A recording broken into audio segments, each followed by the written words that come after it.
तक हमने वैगनर के सिद्धांत, जिसे कॉन्टिनेंटल ड्रिफ्ट थ्योरी के नाम से जाना जाता है, उसके अंतर्गत पढ़ा कि वैगनर एक जर्मनी के क्लाइमेटोलॉजिस्ट थे जिन्होंने पूरा जलवायु को समझाने के लिए महाद्वीपीय विस्थापन सिद्धांत का प्रतिपादन किया। इन्होंने ये महाद्वीपीय विस्थापन सिद्धांत 1912 में दिया व 1915 व 20 में इसका विवेचन किया। उन्होंने माना कि कार्बोनिफेरस युग में सभी महाद्वीप आपस में जुड़े हुए थे, जिसे उन्होंने पेंजिया कहा, और ये पेंजिया सुपर कॉन्टिनेंट अपने चारों तरफ से एक विशाल महासागर से घिरा हुआ था, जिसे उन्होंने पैंथालासा कहा। ये जो पेंजिया था ये दो भागों में बटा हुआ था, जिसके उत्तरी भाग को अंगारा लैंड व दक्षिणी भाग को गोंडवाना लैंड के नाम से जाना जाता था। इन अंगारा लैंड व गोंडवाना लैंड के मध्य एक छोटा सागर था, जिसे उन्होंने टेथिस सागर कहा। कार्बोनिफेरस युग में इस पेंजिया में विभाजन प्रारंभ हो गया और विभाजन होने के बाद महाद्वीपों में प्रवाह होने लगा, यानी महाद्वीपीय विस्थापन प्रारंभ हो गया। तो ये महाद्वीपीय विस्थापन के लिए दो बल मुख्य रूप से उत्तरदायी उन्होंने माने थे। पहला था गुरुत्व बल या फिर प्लवनशीलता का बल। तो गुरुत्व बल व प्लवनशीलता के बल के कारण महाद्वीप जो है वो मुख्यतः भूमध्य रेखा की ओर विस्थापित हुए, जिसमें मुख्यतः हमने पढ़ा था कि यूरेशिया, अफ्रीका व प्रायद्वीपीय भारत, इनका मुख्यतः कहाँ पर, उत्तर की ओर या फिर भूमध्य रेखा की ओर विस्थापन हुआ। और इस विस्थापन के फलस्वरूप मुख्यतः अल्पाइन व हिमालय पर्वत श्रेणियों का निर्माण हुआ। ये विस्थापन मुख्यतः हिमालय व अल्पाइन पर्वत श्रेणी के उत्पत्ति को समझाता है। और दूसरा जो बल था वो था सूर्य व चंद्रमा का ज्वारीय बल। तो सूर्य व चंद्रमा के ज्वारीय बल के कारण महाद्वीपों में मुख्यतः उत्तरी अमेरिका व दक्षिणी अमेरिका में पश्चिम की ओर विस्थापन प्रारंभ हुआ। तो इस विस्थापन के कारण ही मुख्यतः एंडीज व रॉकीज पर्वत श्रेणियों की उत्पत्ति को समझाया जाता है। अब हम इसके बारे में कुछ महत्वपूर्ण तथ्य जानेंगे कि ये जो पेंजिया का विभाजन हुआ, पेंजिया का जो विभाजन हुआ उसमें क्या हुआ कि कार्बोनिफेरस युग में गुरुत्व बल के कारण या फिर प्लवनशीलता के बल के कारण मुख्यतः क्या हुआ, टेथिस सागर खुला। और जुरासिक काल में मुख्यतः ये जो गोंडवाना लैंड था, दक्षिणी पेंजिया का जो दक्षिणी भाग था गोंडवाना लैंड, इसमें जुरासिक काल में विभाजन प्रारंभ हुआ। तो जुरासिक काल में विभाजन के फलस्वरूप गोंडवाना लैंड टूट गया। और कुछ विशेष अगर तथ्य देखे जाएं तो हम देखते हैं कि ये जो वर्तमान स्थल व जल का वर्तमान स्वरूप जो हमें दिखाई देता है वो मुख्यतः प्लायोसीन युग तक पूर्ण हो चुका था, यानी प्लायोसीन युग में सभी महाद्वीप उस स्थिति में आ गए थे जिसे हम आज देख रहे हैं। और जो पेंजिया का अवशिष्ट भाग, यानी जो सुपर कॉन्टिनेंट उन्होंने पेंजिया माना था, इसका अवशिष्ट भाग जो है वो अंटार्कटिका महाद्वीप को माना जाता है। और जो पैंथालासा है, जो विशाल महासागर था, उसका अवशिष्ट भाग मुख्यतः प्रशांत महासागर को माना जाता है। अब इस सिद्धांत के, वैगनर का जो महाद्वीपीय विस्थापन सिद्धांत है, इसके पक्ष में कुछ प्रमाण दिए गए थे, जिसमें से पहला प्रमाण अगर हम देखें तो वो है जिगसा फिट,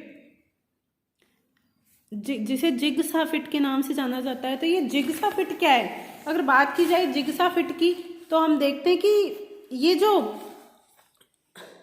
दक्षिणी अमेरिका है और ये जो अफ्रीका वाला पार्ट है, इसमें क्या होता है, एक समानता पाई जाती है, यानी दोनों के तट इस प्रकार से एक दूसरे में मिक्स हो जाते हैं जैसे एक ही भाग से टूटकर अलग हुए हो। तो इसे ही वैगनर ने जिगसा फिट कहा। आंध्र महासागर के दोनों तटों, मुख्यतः अफ्रीका के पश्चिमी तट व दक्षिणी अमेरिका के पूर्वी तट, ठीक उसी प्रकार मिलाया जा सकता है जैसे एक ही वस्तु के दो टुकड़े अलग किए गए हों। इसलिए ही अटलांटिक महासागर के दोनों किनारों को जिगसा फिट के नाम से जाना जाता है। यानी वैगनर ने इस मुख्य समानता को जिगसा फिट के नाम से कहा। तो ये सिद्ध करता है कि ये महाद्वीप आपस में पहले क्या थे, जुड़े हुए थे और बाद में किसी कारण से क्या हो गए, टूट गए। दूसरा अगर बात की जाए तो आंध्र महासागर के दोनों तटों के कैलिडोनियन व हर्सिनियन पर्वत क्रमों में समानता पाई जाती है। हम देखते हैं कि आंध्र महासागर के दोनों तट कौन से हैं, उत्तरी अमेरिका, यूरोप, दक्षिणी अमेरिका और अफ्रीका। तो हम देखते हैं कि यहाँ पर जो मुख्यतः पर्वतमालाएं पाई जाती है, जो कैलिडोनियन व हर्सिनियन काल की जो पर्वत श्रृंखलाएं हैं, तो दोनों तटों, जो दोनों ये चारों जो महाद्वीप हैं, इनमें क्या पाई जाती है, समानता पाई जाती है। तो ये समानता तभी देखने को मिल सकती है जब ये दोनों पहले क्या थे, यानी आंध्र महासागर के दोनों तट आपस में पहले कैसे थे, जुड़े हुए हो।